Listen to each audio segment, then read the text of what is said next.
Glória a Deus pela vida de vocês, e nós gostaríamos que, de maneira breve, mas pudesse cada um se apresentar. Começando pelos mais novos. Os mais novos aqui. Bom dia, congresso de homens, sou um homem cheio de Deus aqui. Tem homem cheio de Deus aqui? Glória a Deus, eu me chamo Felipe, sou casado com a minha linda esposa Larissa.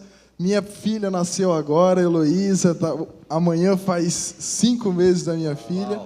E sou líder da igreja Sara Pissarras. Bom dia, homens. Você viu a voz? Bom dia. Eu sou o Raciel, né? Também sou casado com a Maiara. Temos 2 meninos, um de 6 anos e outro de 3. E também damos curso de noivos, curso de família de sucesso. E estamos aí, temos 5 negócios aí lá em Itajaí. Estamos mais na área empresarial, né? É o nosso maior foco. Amém. Olá, meus irmãos queridos. Sejam muito bem-vindos. Que privilégio estar dividindo essa manhã com vocês.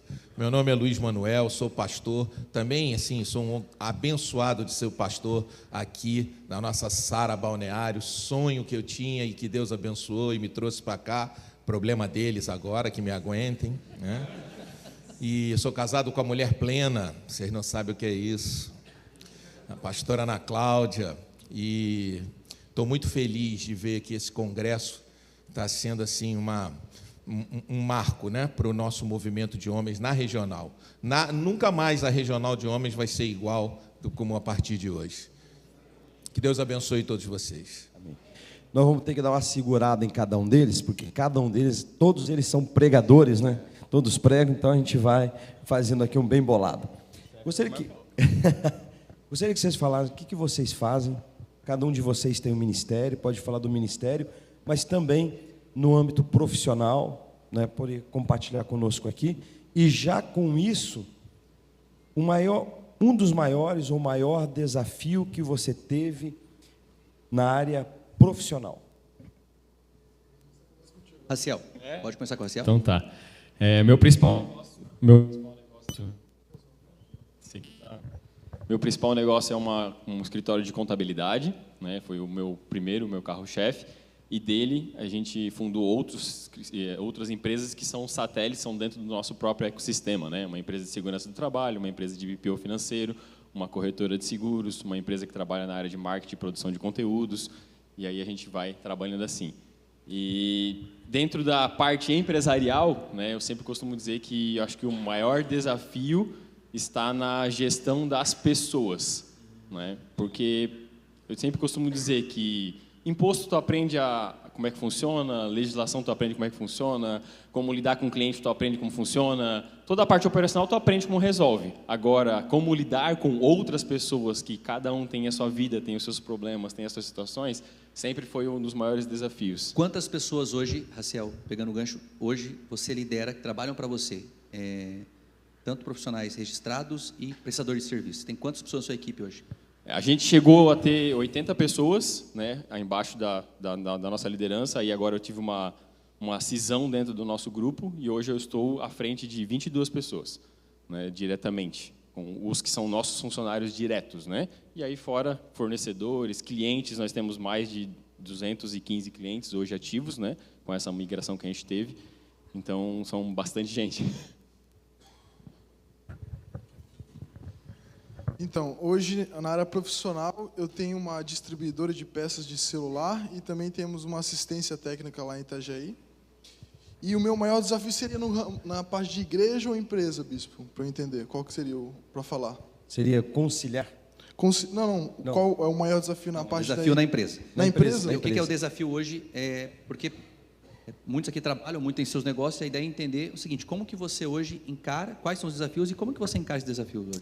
Na empresa, então, para mim, foi em 2020, foi quando eu abri uma empresa aqui em Balneário Camboriú. Nós tínhamos uma loja aqui na Avenida Central, e foi bem naquele começo da pandemia. Então, o maior desafio para mim foi ter quebrado essa empresa. E não quebrar já é muito difícil, né? Mas o recomeçar, porque muitas pessoas elas acabam definindo a sua vida naquele naquela situação que está acontecendo agora, eu quebrei, eu sou um quebrado, não vou mais dar certo. E eu escutava muitas pessoas falando, não, já que não deu certo, volta atrás, volta a trabalhar CLT, começa a trabalhar para outras pessoas.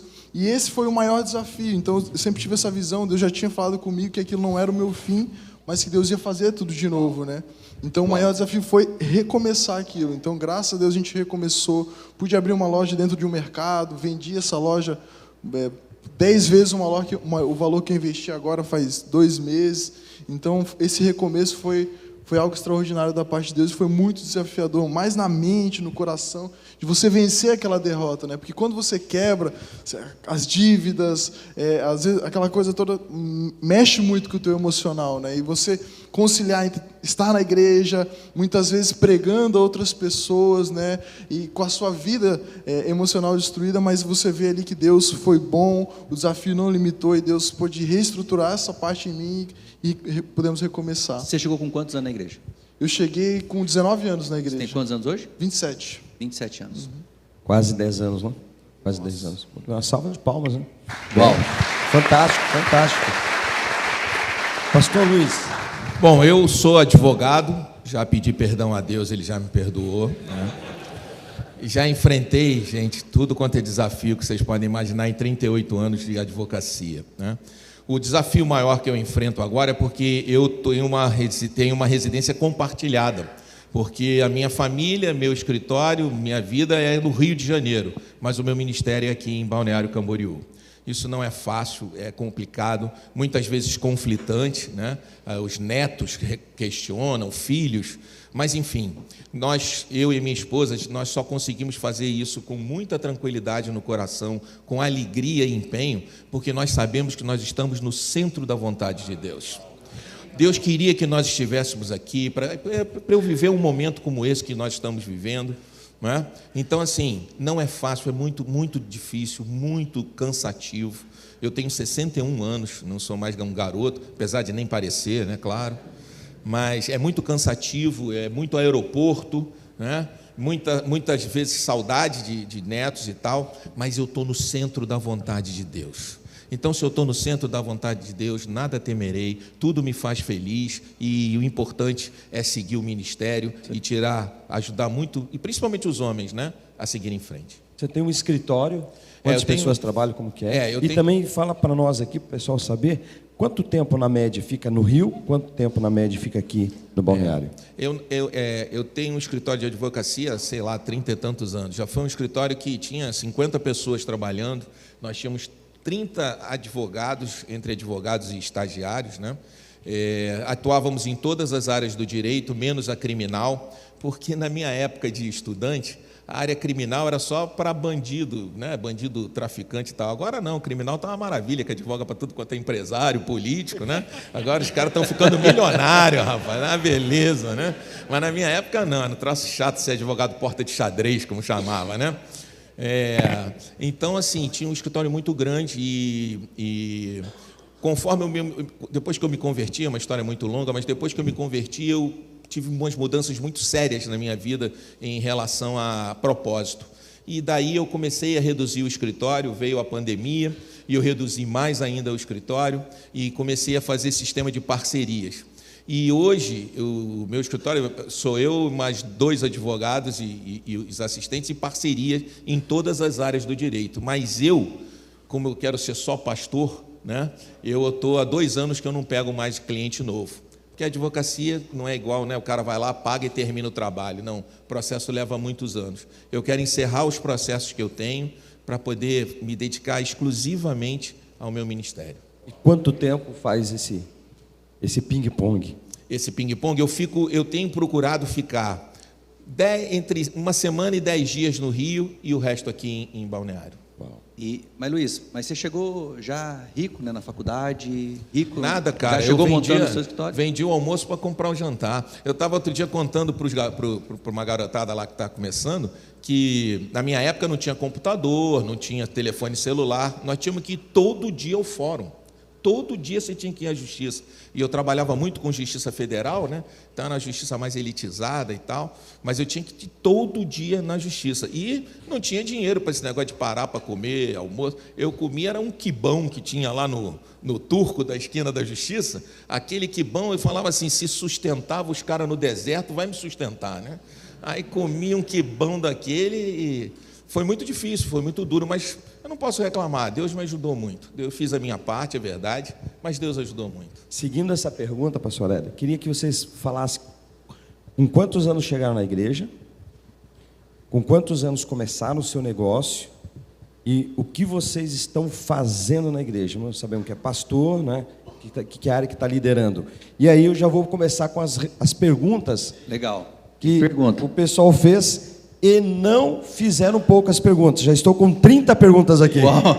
Eita. Não imagina vai dar se o pra evento, fazer. não, imagina se o evento fosse de mulheres. Seriam pelo menos 3 vezes mais. Aí ia ser fofoca, não ia ser pergunta. Meus irmãos, com certeza não vai dar para fazer. Não grava Com certeza isso. não vai dar para fazer as 30 perguntas. A gente vai dar uma selecionada aqui, mas nós vamos dar a sequência. Então, só para o pessoal também estar sabendo, porque alguns acham, já chegou bem, né? Com quantos anos chegou na igreja e o que hoje está fazendo. Já falamos da parte profissional, vamos falar da parte ministerial. Então, eu cheguei foi falado aqui, cheguei com 19 anos na igreja, duro, como o bispo falou, feio, acho que era o mais feio que tinha. Deus cegou a minha esposa ali, rapaz. Você olha para minha esposa, você vê que Deus operou um milagre na minha vida, Verdade. meu irmão. Eu digo para você, se Deus fez na minha vida, pode fazer na tua vida também, meu irmão. Eu quero perguntar, glória. tem homem solteiro feio aqui ou não tem?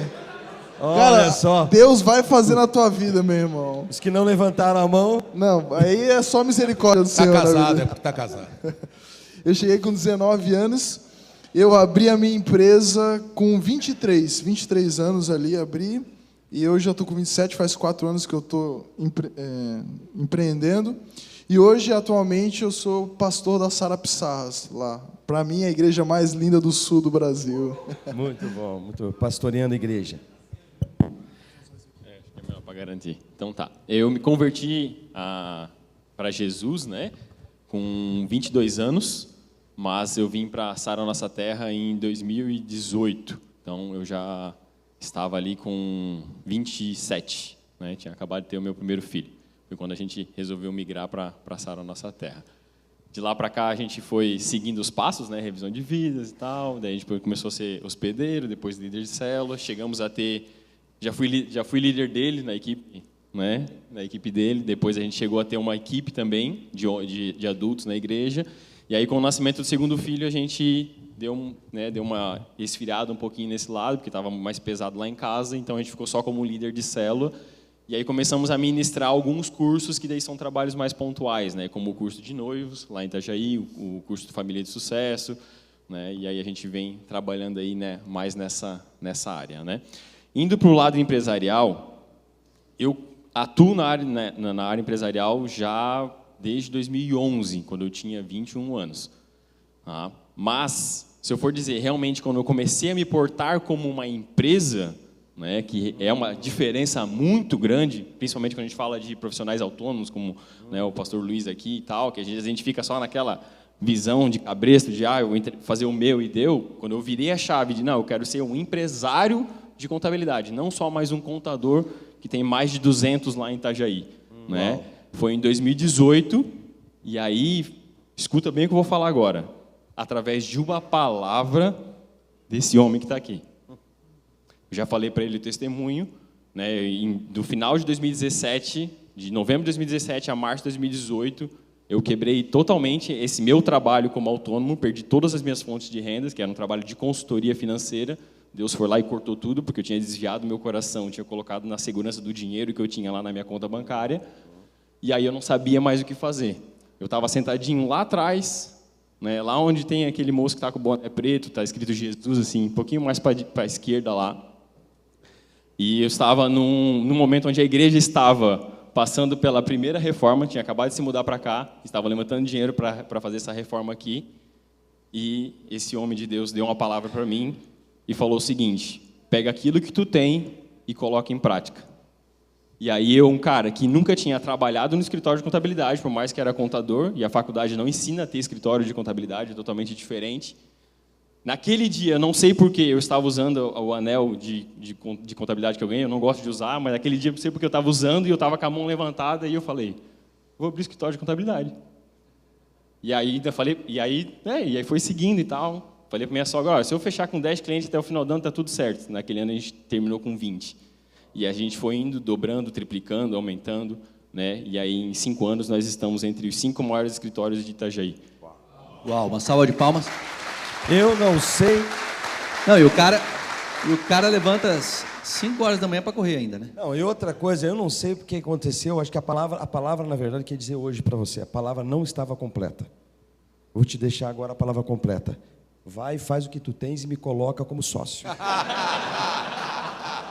Por que eu não tive essa palavra naquele dia? Falta de visão no comercial. Pastor Luiz. Meu primeiro contato com o evangelho foi aos 17 anos, numa época que eu estava passando por uma crise familiar, assim, meu mundo desmoronou, enfim, estava num momento que eu estava pronto para me entregar para o mundo das drogas, da perdição. Eu morava em Copacabana, no Rio de Janeiro, era uma coisa assim, um lugar bem perigoso se você não estivesse na linha certa. Mas aí Deus me separou numa igreja presbiteriana, mas eu não me converti, eu era simpatizante, sabe? Eu, na verdade, não vivi o evangelho como ele deveria ser. E depois, já em 2010, quando eu fui diretor do Flamengo, muitos anos, fui diretor... É um privilégio. Isso aí, gente. Eu não gosto de falar. Fui diretor jurídico do futebol do Flamengo, fui diretor de futebol do Flamengo, campeão brasileiro 2009. Enfim, dei muitas voltas olímpicas. Na época que não tinha dinheiro, pessoal, vocês não sabem o que era aquilo. Hoje está um passeio no parque, mas enfim. Não, hoje é mole, né? Vestiário, todo mundo com salário em dia, imagina, que delícia. Mas aí, no segundo semestre de 2010, por conta de uma palavra do Bispo Francisco no Rio de Janeiro também, quando ele perguntou qual é o propósito da tua vida, eu, que fui um homem treinado a ter respostas sempre na ponta da língua, né? Ter respostas rápidas, porque a minha profissão depende disso, raciocinar e responder rápido, né? Muitas vezes em julgamento, em audiência, você depende disso. Eu não sabia qual era o propósito da minha vida. Luiz, acho que isso é importante, pastor Luiz, passar, porque você estava naquele momento, no auge da sua vida. Acho que é importante, olha só, tudo que uma pessoa, tudo que ele sonhasse, ele poderia ter, comprar, adquirir, mas uma pergunta mudou a história da vida dele.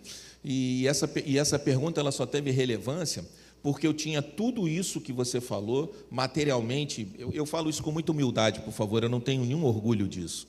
Materialmente bem-sucedido, socialmente bem-sucedido, era uma figura que tinha uma notoriedade pública, né? Mas era um homem extremamente infeliz e solitário, cercado de um monte de gente, e eu era um solitário. Casamento destruído, casamento uma história de amor linda, porque nós somos namorados desde a faculdade. Minha mulher era uma mulher extraordinária, mas eu estava envolto num mundo de fantasia, de ambição, de vaidade, sabe? Muita vaidade, muita soberba, que eu não conseguia nem enxergar o que tinha valor na minha vida. E ficava perdido. E aí o que acontecia? Todo mundo olhava e dizia assim, eu queria ter a vida desse cara. E o único cara que não queria ter essa vida era eu, porque eu era um homem solitário, vazio, um homem muito feio. Pastor, quantos anos?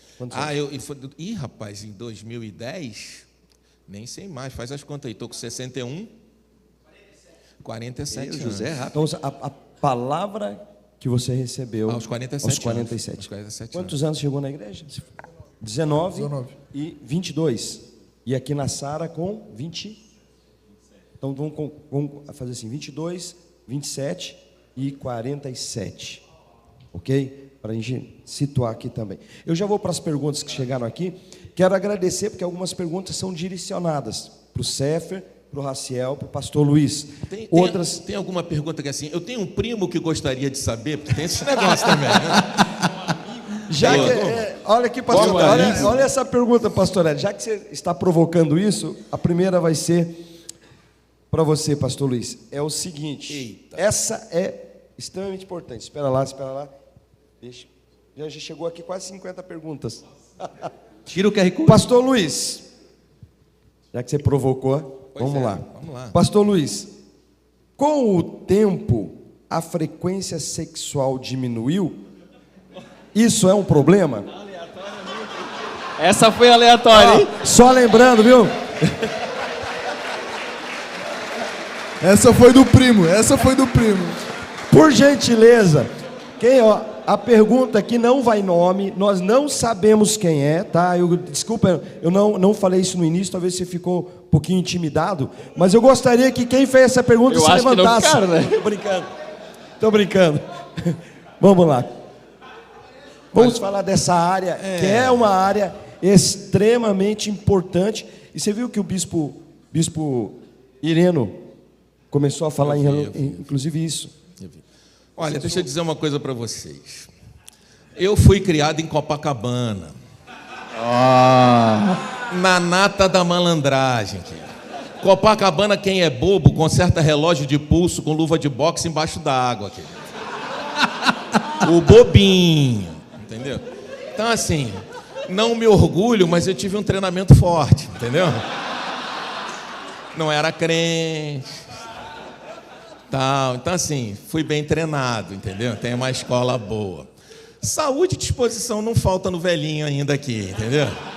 Digo para vocês que eu tô com mais energia para arrumar as coisas aqui que muito garoto aqui da igreja.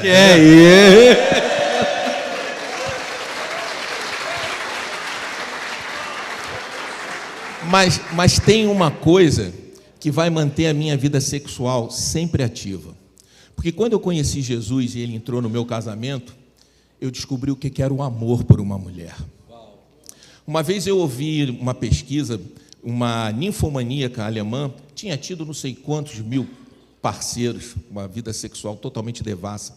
E o entrevistador perguntou para ela assim: quantos orgasmos você teve por conta de tantas relações? Ela falou: nenhum, porque eu nunca fiz amor, eu sempre fiz sexo. E o maior afrodisíaco é o amor. Então eu quero dizer para vocês, meus irmãos, que depois que Jesus entrou no meu casamento, que eu enxerguei quem era a minha mulher, o privilégio e a responsabilidade de ser marido dessa mulher, quero dizer para vocês que hoje eu amo ela tão profundamente que nunca vou deixar de desejá-la, nunca vou deixar de cativá-la, nunca vou deixar de buscar ela. Glorifica de pé, igreja! Nem Salomão tinha uma sabedoria dessa. Que homem! Não, muito bem. Eu prefiro não tecer comentários sobre isso. Vamos lá, muito bom, muito bom. Raciel, agora é para você. Manda. O que mudou na sua vida com Deus ao ganhar mais dinheiro? Boa, que pergunta. Quem fez essa pergunta? Não precisa se manifestar, não. Fica tranquilo. Olha, eu conhecia Deus antes, né? E tive um bom contato com Ele, foi muito interessante. O dinheiro, quando eu comecei a ganhar um dinheiro legal, primeiro Ele me afastou de Deus. E aí Deus, esse é o meu testemunho, né, que eu tive, né? Deus foi simplesmente lá e literalmente cortou essa fonte. Eu só fui conseguir prosperar novamente quando tudo aquilo que eu tinha construído longe de Deus tinha se esgotado. Toda a reserva, eu tinha todo um patrimônio, uma reserva. Então, até que quando eu perdi os clientes, eu pensei assim, cara, mas está tranquilo. Eu tenho lá, tenho, né, uma boa reserva. Daqui a pouco aparece outro cliente. E não apareceu. Até que eu tive que realmente me consertar com Deus, voltar a ser dizimista, voltar a ser ofertante, tirar o meu coração da segurança que eu tinha. E aí as coisas começaram a fluir e a prosperar de uma forma muito grande. E aí, depois, eu comecei a ganhar muito mais do que antes. Né? Só que eu não tive mais esse problema, porque eu já tinha passado por essa lição da vida. E cada vez que eu ganho mais, eu sinto mais vontade de ajudar. Né? Então, a gente vem passando e vem vários anos, a gente vai nas conferências e a gente literalmente faz as nossas ofertas, né, em valores assim altos. E por incrível que pareça, a primeira vez que eu fiz uma oferta, né, de um pelotão inteiro... O que é um pelotão inteiro? É 12 mil reais, né? Primeira vez que eu dei 12 mil reais numa oferta lá na nossa conferência, naquele ano, o faturamento da minha empresa cresceu 100 vezes os 12 mil reais. Aí, assim, tem como parar de continuar a fazer isso? Não tem como, né?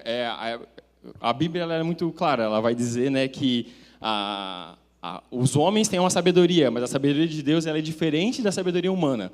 O homem ele vai olhar, pô, tu vai dar 12 mil reais. Eu estou falando aqui aberto, porque nós estamos falando com o homem, né, gente? Não estamos falando com o menino, né? Tu vai dar 12 mil reais, cara, com 12 mil reais dá para te viajar, dá para te fazer não sei o quê, dá para, né? Enfim, dá para fazer muita coisa, concordo contigo. Mas não é os 12 mil reais, é o meu coração. Uau. Os 12 é só uma referência numérica do quanto o meu coração estava querendo entregar naquele momento. Uau, entende? Isso aí. Nós temos, já que nós estamos falando, entramos nesse quesito que é extremamente importante, olha só, falamos sobre sexo, agora estamos falando sobre dinheiro, olha que interessante. Normalmente nós não fazemos isso, somos uma igreja que nós temos uma tranquilidade em falar sobre dízimo e falar sobre oferta, fidelidade e generosidade. Mas em momentos especiais, que são nossos congressos, conferência, são momentos especiais, são momentos que os céus se abrem. É o momento que a terra se torna uma terra diferente para uma semeadura. Nós temos algumas semeaduras, como por exemplo, de 100 reais, temos a semeadura de 500, temos a de 1.000, temos a de 12 mil. Por quê? Bisma, por que isso? Porque é tabelado a oferta? Não é isso que é tabelado.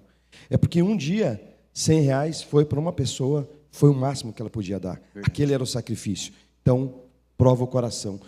Outra vez, não é mais 100 reais. Outra vez, o meu sacrifício é 1.000. Então, tornou-se 500. Então, por que esses patamares? Porque nesses patamares você pode fazer algo muito importante, que eu vejo, e eu fiz isso, algo muito interessante. Hoje eu posso dar 100, mas vai chegar o dia que vai ser 500.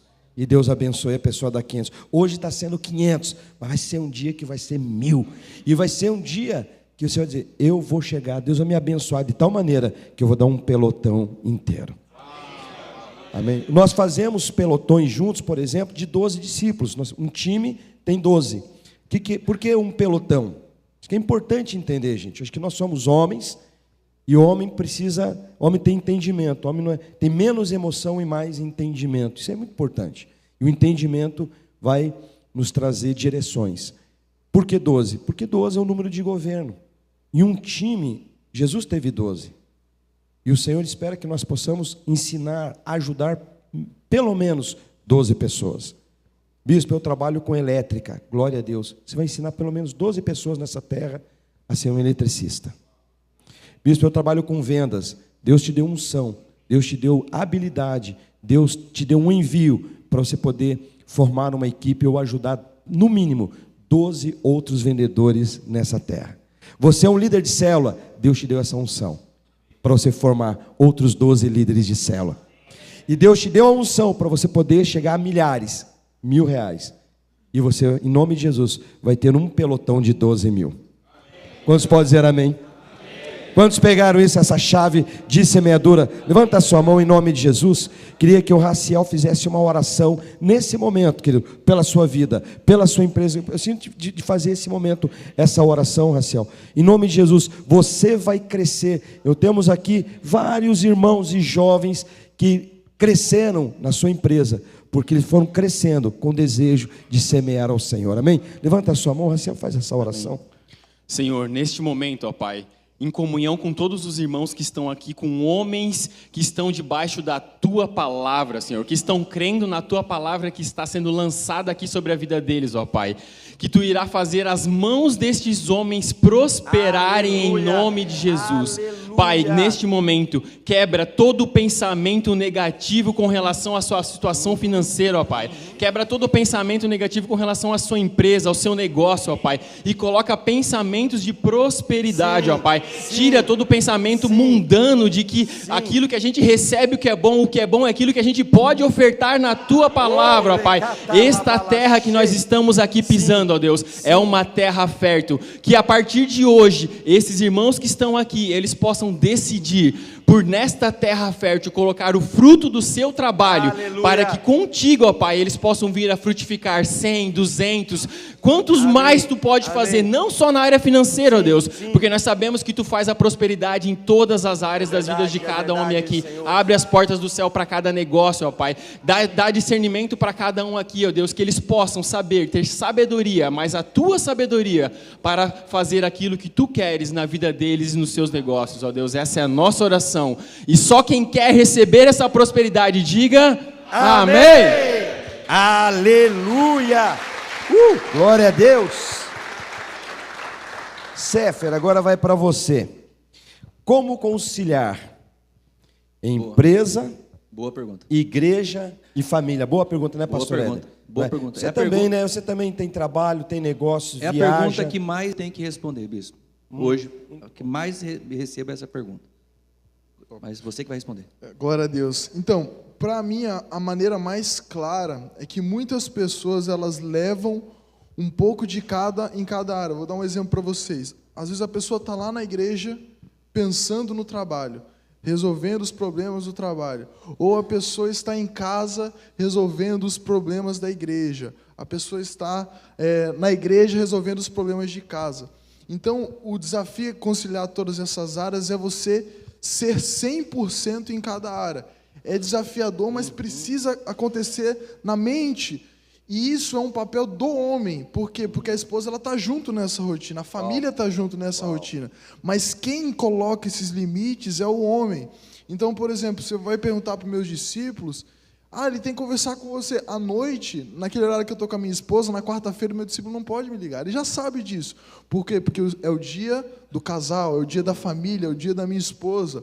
Então, eu faço a maneira que me ajuda a conciliar a fazer 100% cada coisa. Se eu estou na empresa, ali o meu foco é da empresa, do funcionário, dos clientes, né? Às vezes a gente tem essa liberdade de poder atender o discípulo à tarde ali, glória a Deus por isso, mas o foco é aquilo. Quando eu estou com a minha família, o meu foco é a minha esposa. Então, dicas que eu faço na prática: não tenho celular no dia do casal. Sempre quando eu tenho tempo livre para ir viajar, sair com a minha esposa, ali a gente evita ter problemas da igreja, falar sobre isso, ou problemas do trabalho. Então, 100% cada um. E uma agenda bem definida. Então, a gente sabe que terça-feira é o dia do discipulado, o dia da célula, o dia do culto. Então, nesses dias não tem trabalho, nesses dias não tem esses desafios. Então, a gente vai focando. E, por exemplo, a minha empresa agora estava aberta até agora meio-dia, o funcionário estava lá. O que a gente faz? Sempre quando chega um congresso de homens, a gente fica naquele coração, porque geralmente, para mim, sábado é o dia que a gente mais fatura na empresa, né? E o que eu faço para poder estar aqui? Eu falo: Deus, aqui está a minha oferta. E eu priorizo a casa de Deus. E todas as vezes que eu fiz isso, Deus honrou. Uau. Então, isso é algo que vai ajudar cada um a conciliar isso. Eu acredito, bispo, porque a gente ouve muito as pessoas dizerem: eu não tenho tempo. Eu acho que quem me conhece sabe também como eu sou acelerado, né, no sentido de processo. Mas a verdade, sempre eu cresci na igreja ouvindo aquela palavra: Deus não chama os desocupados. Mas a verdade é que esse ser ocupado é a questão de você ter prioridade, aquilo que ele falou. Então, você pega um jovem que está amadurecendo, crescendo nisso, agora mostrando o que pode. Eu acho que o grande diferencial de entender isso é que a gente pode escalar um bom negócio, pode escalar um bom ministério. Claro que vai chegar uma hora que talvez Deus vai falar bem, não, agora você vai fazer a obra, mas sem deixar as outras coisas. Porque algo que eu acho que vocês sabem, e todo mundo sabe aqui, as 5 prioridades que a Sara tem, que é primeiro Deus, depois você, depois família, depois trabalho, depois ministério. Não tem como. Quem fala o contrário isso, porque eu não tenho tempo, porque o ministério é pesado, porque... Quem fala isso é porque a prioridade não está legal, aí falta em uma das prioridades, aí normalmente a pessoa não assume, não é autorresponsável.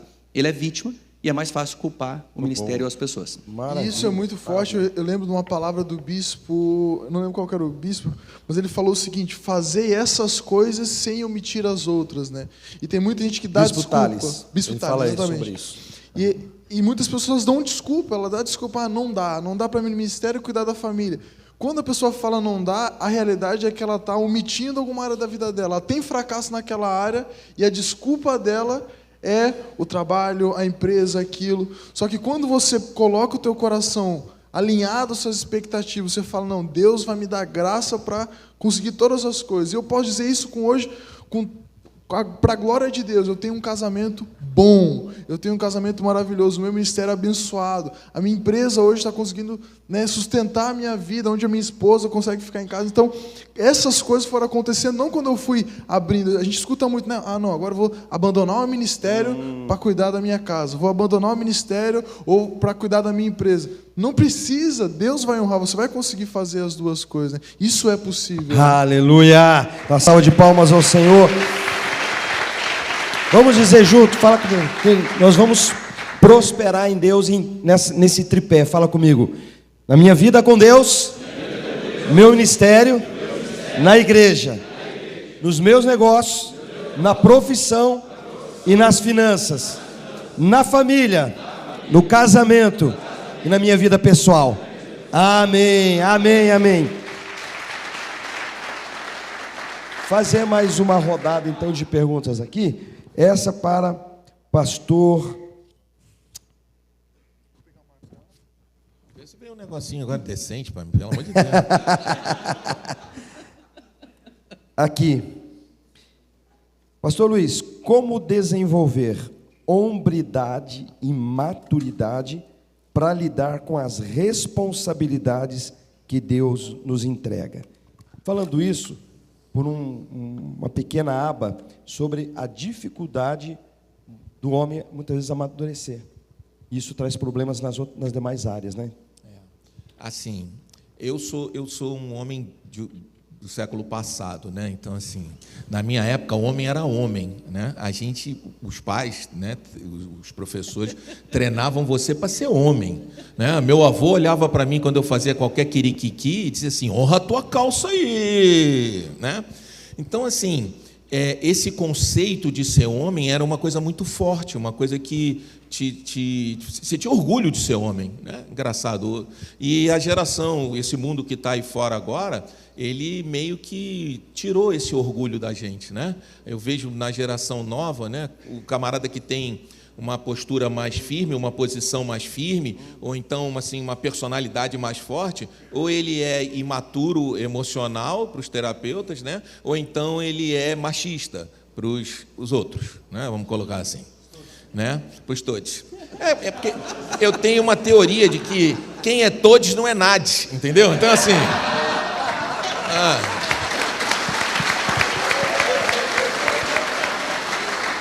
Quem é todes não é nada, no máximo um boles.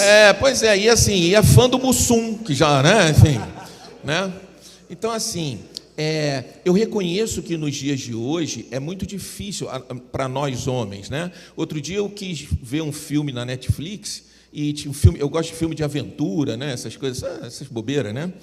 Mas quando eu botei lá, os 9 primeiros filmes, assim, as protagonistas eram mulheres. As heroínas eram mulheres. E os homens uns bananas, ou vilão mau, ruim, né? E isso é uma postura que a gente encontra muito nas artes hoje em dia. Então, está havendo um enfraquecimento dessa questão da hombridade, do orgulho de ser homem. Mas aqui no povo cristão, não. Pelo contrário. Vocês que estão aqui hoje, nós que estamos aqui hoje, nós recebemos sempre uma palavra daquele que foi o maior homem que existiu na história da humanidade. E eu não estou falando dele como Deus, não, eu estou falando dele como homem, porque ele veio como homem para mostrar para nós que é possível ser homem, bom, amigo, caridoso, gentil, amoroso, sem perder a masculinidade.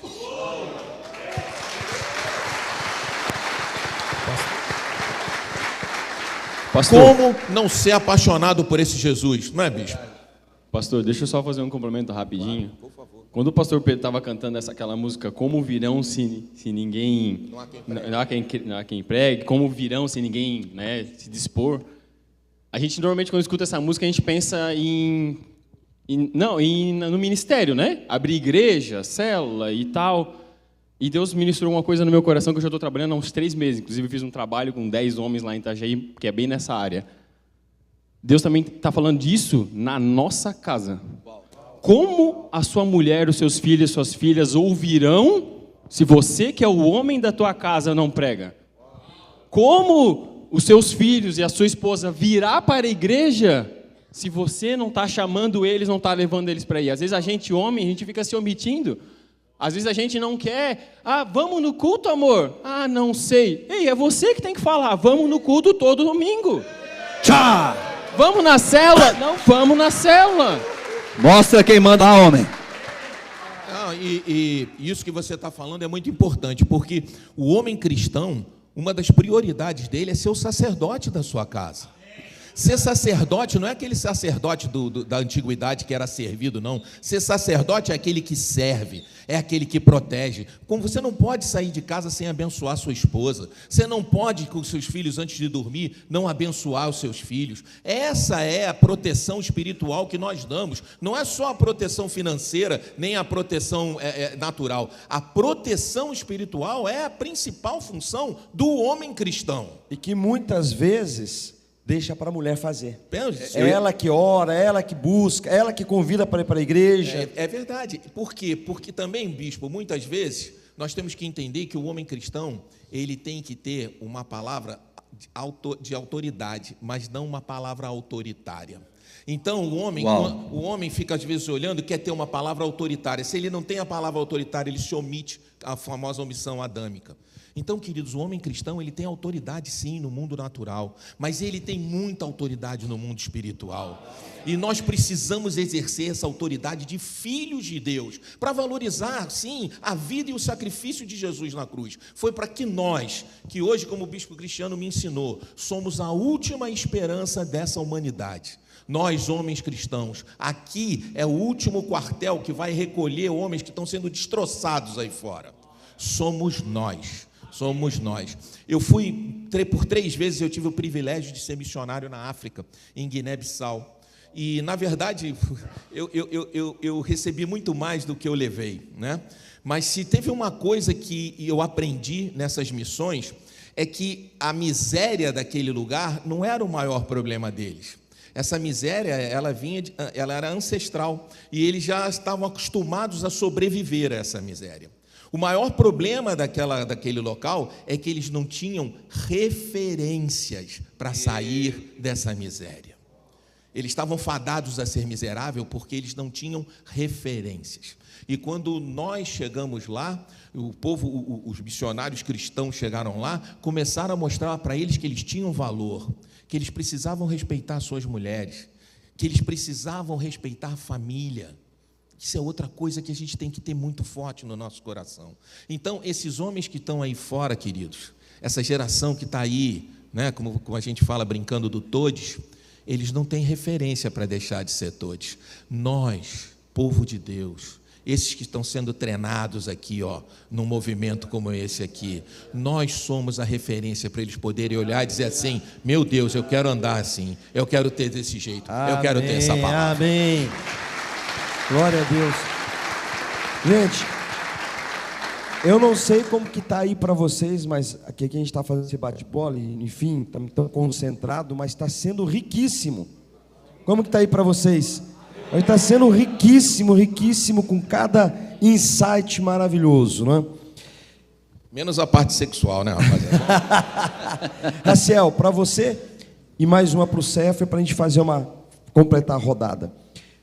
Como abrir uma empresa e que momento foi a virada de chave? Porque você muito bem falou, acho que isso instigou, não é? Houve uma virada, mesmo você sendo profissional liberal, já livre da CLT, digamos assim, não sou mais CLT, já é um passo de liberdade, né? Enfim, mas teve uma mudança de chave. Então, como abrir uma empresa e a gestão dessa empresa, alguns toques aí para quem perguntou. Vamos lá, aí vai ser difícil ser rápido, né? Que é o que eu mais gosto de falar, né? Mas tudo bem. Graças a Deus que eu não. Vamos lá. Primeiro de tudo que eu gosto de dizer é o seguinte: todos nós temos alguma capacidade dentro da gente, né? É a palavra da viúva do azeite, a gente pode buscar isso em um monte de lugares, né? Então você tem algo dentro de você que você tem muita capacidade. Às vezes é na parte elétrica, às vezes é na parte de pintura, às vezes é na parte de vendas. Enfim, não sei o que você tem dentro de você. Então, comece o seu negócio por aquilo que já tem, que Deus colocou na tua vida. Essa eu acho que é o primeiro passo. Mas não se limite a só fazer aquilo que você precisa fazer. Eu comecei a fazer lá a parte do escritório de contabilidade e com 3 meses do escritório funcionando, eu abri a mão do meu salário, mas contratei uma outra pessoa para fazer porque eu queria gerenciar o escritório. E aí, porque eu percebi o seguinte, o que mais tem é um monte de escritório de contabilidade onde tem um contador, todo mundo tem que ficar falando com ele para resolver todas as situações, e ele tem um monte de assistentes e gente que só procede ali. E ele não treinou as pessoas para as pessoas atenderem os clientes, para a empresa continuar crescendo e ele ficar gerenciando. Eles são, na verdade, empresidiários, né? Escravos do seu próprio negócio. Eles não podem tirar um dia de férias. Não pode tirar, né, um tempo, não consegue... Enfim, eu tenho uma agenda muito regrada. Né? O pastor falou, eu acordo às 5 da manhã, eu saio para correr, eu faço academia meio-dia, eu busco meus filhos na escola, eu levo meus filhos para a escola. Eu faço, meu Deus! Né, eu gerencio 5 negócios diferentes porque eu virei essa chave, que eu era empresário. E aí, comecei com o escritório de contabilidade. 5 negócios, cuida da saúde, tem ministério na igreja. Isso. Dá tempo para... Quantos anos tem os filhos? Um tem 6 anos e outro tem 3. 3 pessoas estavam na nossa célula no último revisão de vidas. Deixa eu fazer um jabá agora. Vou fazer um jabazinho aqui, né, gente? Já que sou vendedor, né? Gente, eu sou cliente, né? Sou cliente, o Raciel já tem um tempo, resolveu minha vida. Gente, perdi muito dinheiro, bispo, dinheiro mesmo, paguei muito imposto errado, multas. Raciel resolveu o negócio da minha empresa. E está aberto para novas empresas? Não? Tá aberto. Quem quiser. Pronto. Você não é um homem, é uma máquina, esse Raciel. Meu Deus do céu. Pergunta para o Sefer. Sefer, você hoje, empresário, tá, né, bem à frente de uma igreja, apaixonado, né, parece que já está abrindo outra também. Tá nascendo a Sarilhota aí. Tem gente da Sarilhota aí, fica de pé. Nossa mais novinha célula estratégica na cidade de Sarilhota. Uma salva de palmas.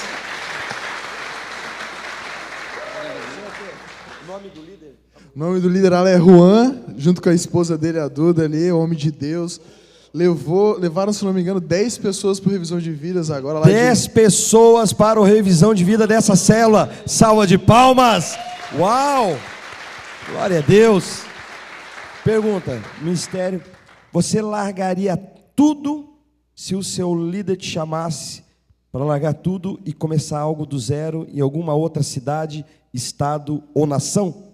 Sim, eu largaria, eu falo isso sem dúvida no meu coração pela experiência que eu tive. Na Sara Nossa Terra a gente aprende o seguinte, que nós precisamos de um monte e de uma espada. Qual que é o monte? O monte é a missão que Deus nos dá. Qual que é a espada? Não é o dinheiro, não é recursos, mas é uma palavra. E isso aconteceu com a gente quando a gente foi enviado, eu e minha esposa, para Pissarras.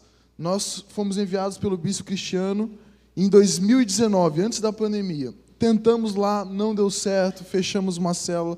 Depois tentamos em 2021 de novo, não deu certo. E isso, nosso ministério em Itajaí estava crescendo muito. A gente chegou a ter 30 células em Itajaí, aí multiplicamos uma equipe, etc. Aí fomos ungidos a missionário. Mas havia um arder por essa palavra do envio em Pissarras. E eu lembro que nós estávamos lá com uma célula com 5 pessoas apenas. E eu briguei com Deus nesse sentido. Eu falei, Deus, eu estou cansado de orar por Pissarras, porque eu oro e nada acontece. A gente orava, não vinha líderes, não vinha recursos, a célula não crescia. E ali eu fiz uma oração diferente. Eu disse assim, Deus, eu vou fazer o que o Senhor mandar eu fazer. E ali foi uma das poucas vezes que eu ouvi a voz de Deus nitidamente. E Deus falou o seguinte, abra um culto. Porque enquanto nós éramos uma célula, era uma célula, mas quando abrimos um culto, era uma igreja. E as portas do inferno não prevalecem contra a igreja. E ali... Eu lembrei agora. Glória a Deus, tremendo. Eu lembrei de você falando, porque quando nós começamos aqui a Sara Balneário, nós morávamos em Itajaí, não estávamos morando aqui ainda, e a primeira coisa que nós fizemos foi inaugurar o culto. Uma família, 4 pessoas, Deus nos enviou para abrir uma igreja, demos a mão, e fizemos uma oração. Foi o culto mais rápido que eu fiz. Levou 10 minutos. Sabe o que eu lembrei também, bispo? E o que é legal? Legal é que esse início, ele gera uma paixão. Talvez o grande desafio é manter essa paixão, que é uma chama acesa. Porque Joinville, nesse começo, semeou. Né? Semeou quantas cadeiras? 50 cadeiras. Joinville semeou 50 cadeiras para Sarapsarras. E eu lembro dele indo buscar. Ele foi lá buscar as cadeiras, a alegria dele, aquilo ali, tanto que na realidade, né, eu tinha feito um valor diferenciado, né, bem abaixo nós tínhamos pago nas cadeiras, mas a paixão, até me emociona, a paixão dele, né, de começar a missão, eu falei, querido, está te abençoando, não tem valor nenhum, ai. Tem 3 tipos de glória a Deus diferentes. Pega essa, gente, pega essa. Desculpa, pode falar. Pega essa aqui. No Novo Testamento, 90% no Velho Testamento, todas as promessas é uma condição. Se obedeceres. Se obedeceres. Se ouvir a palavra e obedeceres. Se ouvir o mandamento e obedeceres. No Novo Testamento, 100% das promessas estão condicionadas se ires. Se você for. Ide por todo mundo. Ou seja, todas as promessas estão encapsuladas dentro do ID. Quando você vai, a promessa vai também. Uau! Presta atenção. Presta atenção. Presta atenção. O casamento é um envio. O ministério é um envio. Mas a empresa também é um envio. Em nome de Jesus, nós vamos começar a orar por pessoas, enviando essas pessoas a abrir as suas empresas. Uau! E aí, bispo, é interessante isso, porque quando a gente foi enviado na prática, mas a gente abriu esse culto, quando abrimos o culto, começaram a vir as pessoas. Aí uma pessoa ofertou R$10.000 num culto desse, que era feito num hotel. Na verdade, não é um hotel, era o refeitório do hotel. A gente fazia culto lá, era cheio de peixe. A gente usava, para você ter noção, a mesa que eles serviam, aqueles... margarinazinha pequenininha de hotel, sabe? Era a nossa polpa, a gente pregava em cima daquela mesa, desmontava as cadeiras, a gente pregava no meio do richô, aquele negócio todo, né? E num desses cultos, uma pessoa ofertou R$10.000, a gente ficou, meu Deus do céu, R$10.000. Nossa igreja tinha acabado de começar. E outra igreja estava fechando, porque o pastor ia morar na Europa, ia viajar, etc. Ele estava indo toda a igreja por R$5.000. A gente comprou a igreja do rapaz lá, e depois fomos em busca do galpão, e ali as coisas começaram a acontecer. Mas, voltando à tua pergunta, você falou, se você enviaria de novo, começaria do zero. Quando a gente foi enviado na prática, que deixamos tudo, semeamos em Itajaí e fomos para lá, eu tinha acabado de quebrar. Era recente assim. Então, o nosso carro a gente não tinha, porque a gente tinha dado ali de entrada do nosso apartamento. Tínhamos a moto da empresa que a gente usava. E toda semana eu passava por uma certa humilhação. Por quê? Porque nós tínhamos células em Pissarras, cultos, etc. E eu não tinha carro para ir. E o que eu fazia? Eu tinha que pedir carro emprestado. Ou eu pedia carro emprestado para o meu discípulo, ou eu pedia carro emprestado para minhas tias, para algum parente. Toda semana isso. E mesmo assim nós não desistimos. E as coisas começaram a acontecer, e num desses momentos, uma pessoa veio num culto, ela viu esse desafio que a gente estava passando, ainda no hotel, e ofertou R$15.000 na nossa vida para a gente comprar um carro. Então, por que eu falo isso? Porque, às vezes você fica, eu não tenho recurso para fazer, eu não tenho estrutura, eu não sei fazer, e a gente fica esperando que os recursos vá para o envio. Mas eu sempre fui debaixo daquela palavra que o bispo sempre lança, né? O meu pastor também, o lugar da tua missão é o lugar da tua provisão. E eu fui vivendo isso, e a gente viveu, e mais doido do que eu foi o meu pastor, porque o meu pastor deixou eu ir dessa maneira fazer a obra. Ele pensou, vai, Deus vai honrar, abençoe, e as sempre tem um mais louco do que a gente, sempre, né? Aleluia. Fala a pessoa que está para o seu irmão, fala para ele assim, ó, a terra da sua missão é a terra da sua provisão. É a terra da sua provisão. Quantos podem dizer amém quando pega essa palavra? Está muito bom aqui. Muito bom, muito bom. Eu acredito que nós precisamos urgentemente a voltar com o SharkCast, né? Para trocar essa ideia, para isso ficar registrado. Imagina se você pudesse assistir novamente, enviar para um discípulo, né? Compartilhar com alguém. Para a gente finalizar, quero, antes de mais nada, agradecer muito a vocês. Quero agradecer as perguntas. Nós vamos separar as perguntas e enviar para vocês responderem. Depois nós mandamos para os pastores passam para os grupos de homens. Tá bom, gente? Tem perguntas muito boas, mas o tempo não nos permite. Gostaria que cada um desse aqui finalizar uma palavra aqui para o nosso congresso de homens, aqui para a gente poder fechar esse momento do nosso bate-papo. Então tá. Eu vou começar então concluindo o que eu estava falando antes da palavra da viúva e do azeite, né? E uma vez eu fiz uma interpretação sobre essa palavra, que o azeite na casa da viúva é aquilo que ela tinha já, que é a sua capacidade técnica de fazer alguma coisa, de prosperar para você abrir o seu negócio. E a outra figura que a viúva teve que ir atrás eram as vasilhas. E aqui que está uma sacada que explodiu minha cabeça quando eu entendi. Quando o azeite parou de correr? Quando acabou as vasilhas. O que são as vasilhas na sua vida? São os seus relacionamentos, as suas conexões, com quem você está conversando, os ambientes que você está frequentando. Quanto mais pessoas você tiver em contatos, quanto mais conexões, quanto mais bons relacionamentos, mais ambientes de prosperidade você estiver frequentando, mais vasilhas você terá na sua casa. Muito bom, muito bom. Sefer, sua conclusão. Faltou sabedoria, devia ter falado primeiro, agora ficou difícil o negócio. Brincadeira, mas quando eu chego num congresso de homens como esse, muitas vezes eu fui ministrado e transformado em reuniões como essa, né? E o que eu pego, eu sempre tento levar para a minha vida na prática é entender que você não precisa ter medo de ser homem nessa geração. A capacidade de você cumprir o seu chamado, de você ser um bom pai, de você ser um bom marido para sua esposa, um bom empresário, um bom líder, está dentro de você. Eu me lembro quando Deus fala para Moisés, Moisés, o que você tem nas mãos? E Moisés tinha um cajado. E Deus usou aquele cajado que estava nas mãos de Moisés para ser sinal, né, para o povo e para o faraó e tudo mais. E muitas vezes a gente fica esperando, cadê as coisas? Cadê? Está dentro de você. Aquilo que Deus colocou nas tuas mãos, para você ser um bom pai, um bom marido, um bom homem de Deus nessa geração, está dentro de você. Toma posse daquilo que Deus colocou nas tuas mãos. Você foi levantado por Deus nessa geração para ser uma referência. As pessoas lá fora vão olhar para você e vão se inspirar. Assim como foi na minha vida. Queridos, eu cheguei na casa de Deus, não tinha referência de casamento. Não queria casar porque não tinha referência.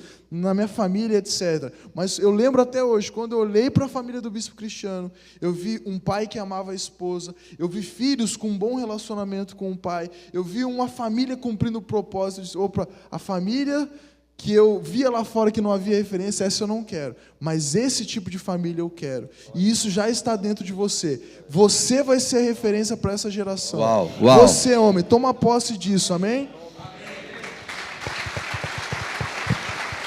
Glória a Deus. Pastor Luiz. A mim só caberia dizer amém depois disso tudo, né? Mas como eu gosto de falar, eu vou me aventurar, né? Eu quero dizer para vocês, queridos, que somos privilegiados. Mas você tem que ter essa noção. Eu vim do Rio de Janeiro para cá porque eu encontrei um lugar onde eu sei que o Deus, ele é tratado como ele merece ser tratado.